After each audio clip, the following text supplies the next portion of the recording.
किसी को पैरालिसिस तब होता है जब उसके ब्रेन के अंदर जो हमारे सेल्स हैं उससे नुकसान होता है, या तो क्लॉट आने की वजह से या फिर नस फटने की वजह से।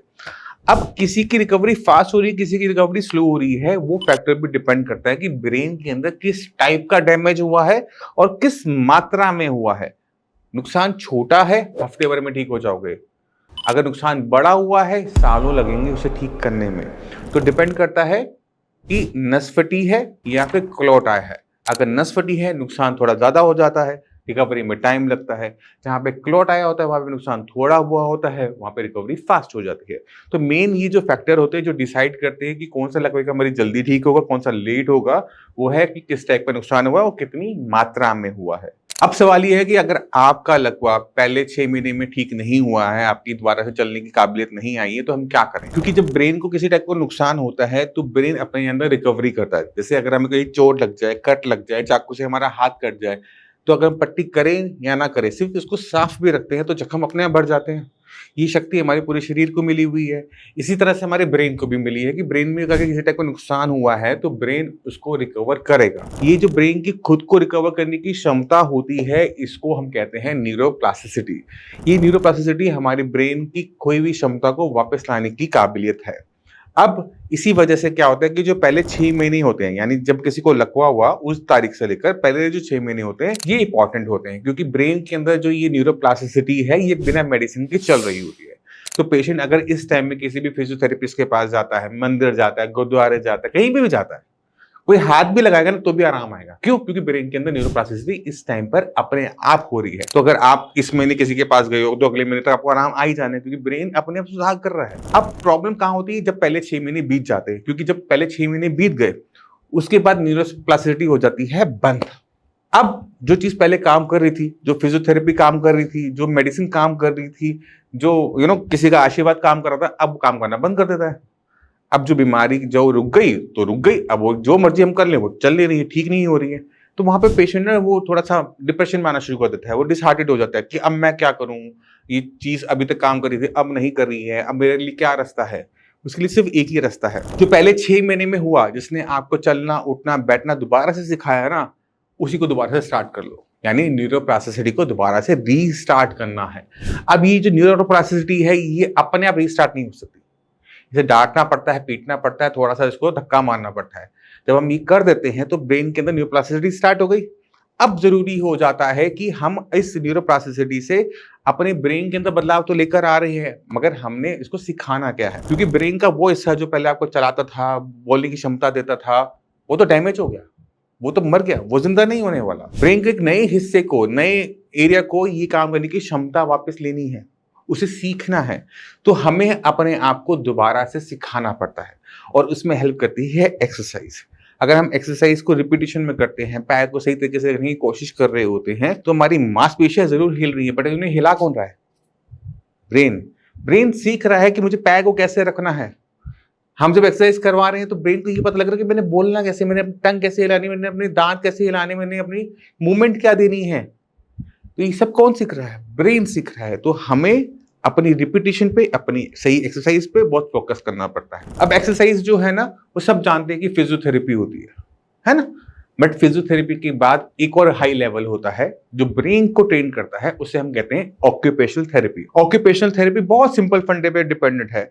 वो ये कहती है कि जो चीज आपने ठीक होने के बाद करनी है उसको आज से शुरू कर दो। यानी अगर मुझको ठीक होने के बाद चलना शुरू करना है तो मैं आज से चलना शुरू करूंगा, क्योंकि जितना मैं चलूंगा मैं चलने में अच्छा हो जाऊंगा। मैं साइकिलिंग नहीं कर पाऊंगा, मैं स्विमिंग नहीं कर पाऊंगा, क्योंकि मैंने अपने ब्रेन को उसमें ट्रेन नहीं किया है, बट मैं चल अच्छी तरीके से पाऊंगा। तो हम क्या करते हैं, जितने भी पेशेंट पैरालिसिस के आते हैं उनको हम जो एक्सरसाइज बताते हैं वो बहुत सिंपल सी होती है कि अगर आपने ठीक होने के बाद चलना है तो चलना शुरू करो, क्योंकि जितना आप चलोगे आपका ब्रेन आपका उतना उसमें ट्रेन हो जाएगा और आपके लिए उतना अच्छा रहेगा। क्योंकि पहले हमने ब्रेन में न्यूरोप्लास्टिसिटी स्टार्ट करके सीखने लायक बना दिया, अब जो हम सिखा रहे हैं वो सीख रहा है और इसका रिजल्ट होता है कुछ ऐसे। नमस्कार जी। हाँ सर। हाँ नमस्ते सर। प्रमोद जी कैसे हो? ठीक है सर। नमस्कार जी, हाँ। आप भी कैसे हैं? हाँ ठीक है सर, आप ठीक हैं? हाँ जी हाँ जी। और कैसी कंडीशन है इनकी अभी? हाँ सर, पहले से तो ठीक है, लेकिन इस बार जैसे दवाई खा रहे हैं हाँ तो 1 घंटे आवाज में थोड़ी लड़खड़ाहट रहती है। रात को सो नहीं रहे प्रॉपर? हाँ, नींद आ रही है, प्रॉपर नींद कितने आ रही कितने है। घंटे सो रहे हैं? सो तो ज्यादा रहे हैं, कितने क्योंकि घंटे? रात में 11 बजे सोते हैं, करीब मॉर्निंग में 10 बजे तक उठते हैं, इनकी नींद ही नहीं खुलती है। बॉडी में वीकनेस आ रही है, इस वजह से नींद ज्यादा आ रही है इनको। जी। ठीक है, तो एक दिन में भी बारी सो रहे हैं काफी टाइम। खाने में क्या दे रहे हो? खाने में प्रॉपर डाइट चार्ट जो है वही दे रहे हैं। जैसे मॉर्निंग में ब्रेकफास्ट करते हैं, ठीक है, ब्रेकफास्ट में कभी मतलब जैसे चिल्ला खा लिए, मखाना खा लिए, कभी अंडा खा लिए।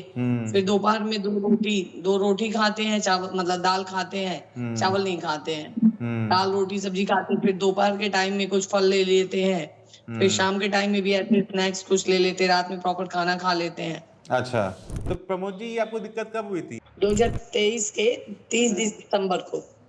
और तो आपको उस टाइम में बीपी कैसा था? सर बीपी की प्रॉब्लम कभी नहीं थी, लेकिन अब उस समय अचानक हुआ था। मतलब बीपी का पहले कभी कोई दिक्कत चल नहीं रही थी? अभी कभी कोई इशू नहीं था। क्योंकि मेरे पास जो रिपोर्ट है उसके अंदर जो आपकी दिक्कत हुई थी वो बीपी की वजह से हुई थी, कि बीपी आपका बहुत बढ़ गया था तो ब्रेन के अंदर ब्लीडिंग हुई थी। तो कोई टेंशन वेंशन थी उस टाइम में? कोई वो नहीं था। कोई ऐसी टेंशन नहीं थी सर, लेकिन अब कोई ऐसी पार्टी वार्टी तो नहीं करी थी जिसमें बहुत सारा हमने बाहर का खाना खा लिया हो? नहीं, उस दिन तो कहीं नहीं गए थे। अच्छा, उस दिन तो नॉन। और अभी आपको कोई किसी टाइप का दौरा पड़ा? नहीं, दोबारा कुछ नहीं। दोबारा कभी नहीं पड़ा है ना? क्योंकि लास्ट जो मेरे पास लिखा हुआ है दौरा आपको पड़ा है 2024 में फरवरी में, उसके बाद नहीं पड़ा। जी, 12 फरवरी।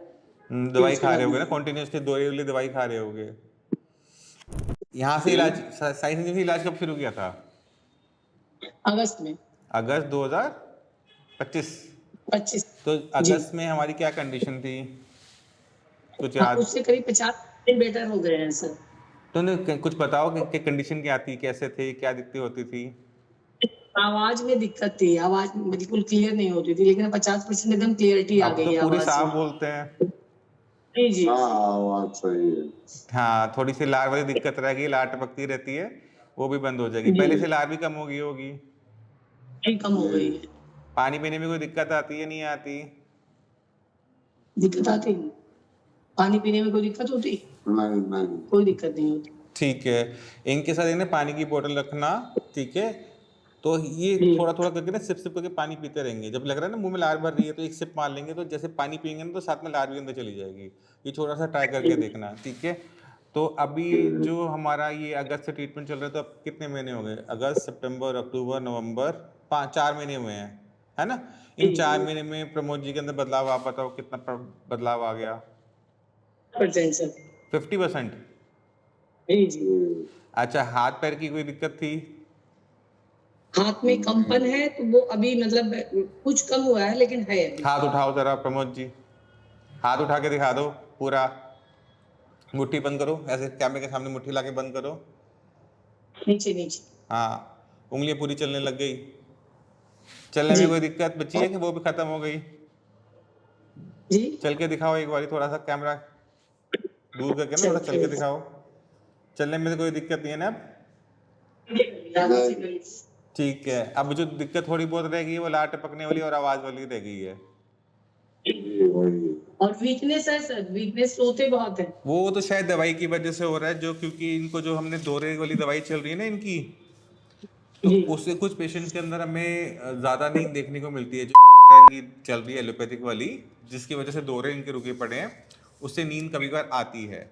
ठीक है, तो उसको तो हम हटा नहीं सकते, क्योंकि इनकी हुई थी सर्जरी, ब्रेन की सर्जरी हुई थी, तो दौरे जो आ रहे थे वो इस वजह से आ रहे थे क्योंकि हड्डी खोल रखी थी, हटा रखी थी, वो दोबारा लगाई होगी, तो उसकी वजह से दिमाग के अंदर जब सूजन आती है तो दौरे आते हैं।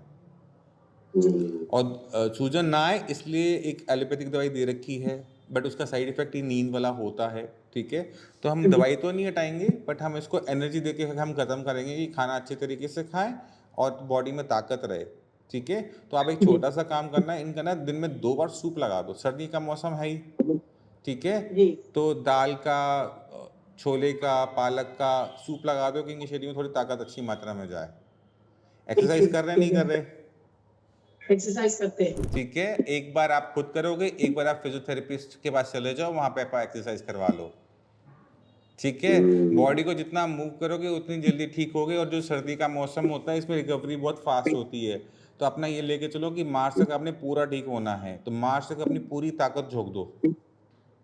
तो मार्च के लिए भी दिसंबर, जनवरी, फरवरी, मार्च 4 महीने बचे हुए हैं। इन 4 महीने में बीमारी पूरी खत्म करनी है, क्योंकि 2023 से बीमारी पालते हुए आ रहे हो।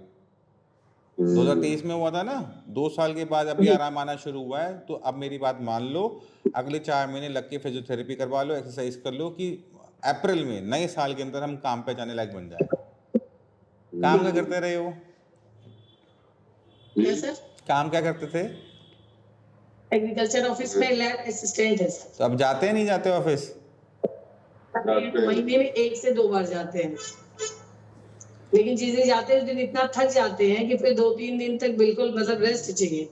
कोई नहीं, अभी हम दवाई डाल देंगे, अभी काम बन जाएगा। बट हाँ, स्टेमिना खत्म हो गया है। पिछले 2-3 साल तक घर पे बैठे हुए ना, तो स्टेमिना खत्म हो गया। एक्सरसाइज शुरू करेंगे, स्टेमिना बिल्डअप होगा। क्योंकि बिल्कुल आप बैठे रहे, एक्सरसाइज अपनी मिनिमम की रही है, तो जरा सा भी करोगे, 10 कदम भी चलोगे तो सांस फूलना शुरू हो जाती है इनकी, है ना। तो इसका पीछे रीज़न ये है कि आपकी बॉडी का स्टेमिना खत्म हो गया है। तो आप एक्सरसाइज धीरे धीरे शुरू करो, अपना धीरे धीरे आपकी कैपेसिटी बढ़ेगी, तो आप पूरा दिन भी काम करोगे तो थकोगे नहीं। ठीक है प्रमोद जी, अपनी एक्सरसाइज का बढ़ाओ, स्टेमिना इतना कम स्टेमिना चलेगा नहीं। ठीक है, खाने में सूप लगा देंगे दिन में हम 2 बार, कि इनकी बॉडी में अच्छे से ताकत जाए। बाकी मैं आपको मेडिसिन लिख के अभी भेज रहा हूँ, वो आप शुरू करवा दीजिएगा। तो आपने खुद देखा कि किस तरह से न्यूरोपैथी स्टार्ट करने के बाद, एक्सरसाइज करने के बाद पुराना से पुराना पेशेंट भी रिकवरी दिखाना शुरू कर देता है। मुझे लगता है आज के लिए ये वीडियो बहुत है, बहुत कुछ सीख गए होंगे। फिर भी माइंड में कुछ रह जाए, मोस्ट वेलकम है, आप आके डॉक्टर से मिल सकते हैं। इसी के साथ चलने की आगे जाएंगे, मिलते हैं अगली वीडियो में, तब तक के लिए नमस्कार।